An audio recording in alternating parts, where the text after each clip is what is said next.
Hello and welcome. This is a reading for our sun sign in Cancer.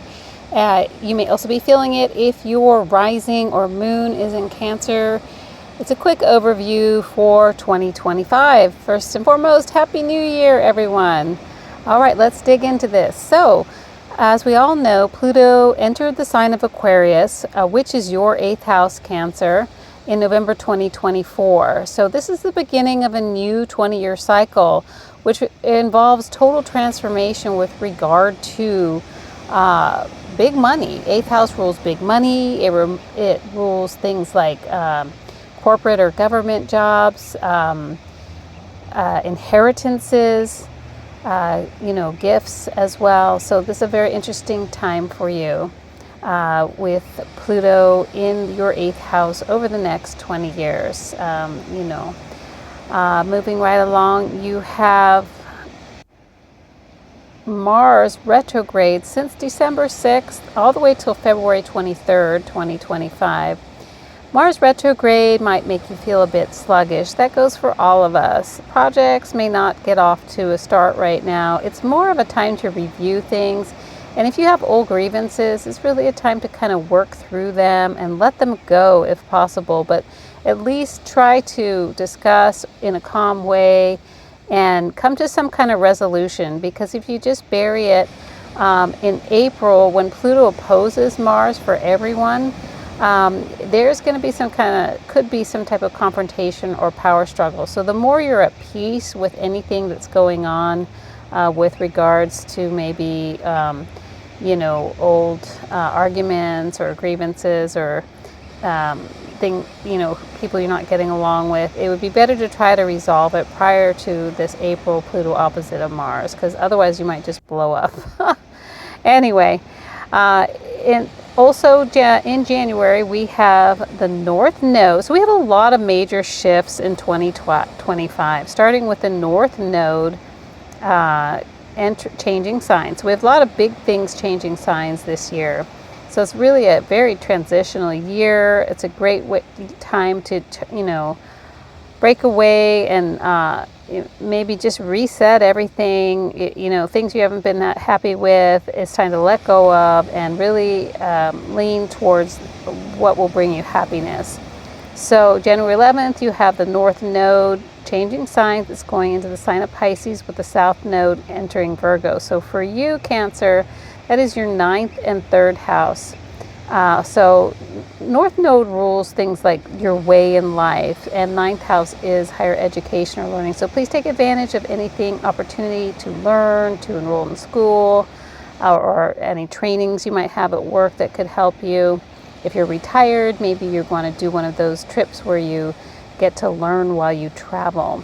Letting go of with the South Node in your 3rd house, there would be a feeling of letting go of issues that you may have had with regards to brothers and sisters. South Node, actually also rules not only letting go, but also past life. So there might be somebody from a past life that you might feel very close to, almost like a brother or sister that you might meet during this time and feel very close to. In March 3rd, Neptune enters the sign of Aries, which is your 10th house. Neptune is the dreamer, so it is a good time to access your dream space, your creativity, your visualization. And Mars is a very assertive sign, so you can assert and really start to make those dreams come true, because for you, Cancer, that Neptune is in your 10th house, which rules position and honor. So your creativity could really bring you great success. So go for it. Dream, visualize. And Saturn will be entering Aries May 24th. So in May, you could actually really plan out those dreams very concretely. Use a calendar, stick to your calendar, and really use the structure that Saturn has to offer. Keep your appointments. You know what they say, dreams come true when you make it a goal with a deadline. So not to stress out about it, but really take advantage of the structure that Saturn has to offer, and you could have great success that doing so. June 9th, Jupiter enters Cancer, which is your home sign. So Jupiter at some point will be conjoining your sun.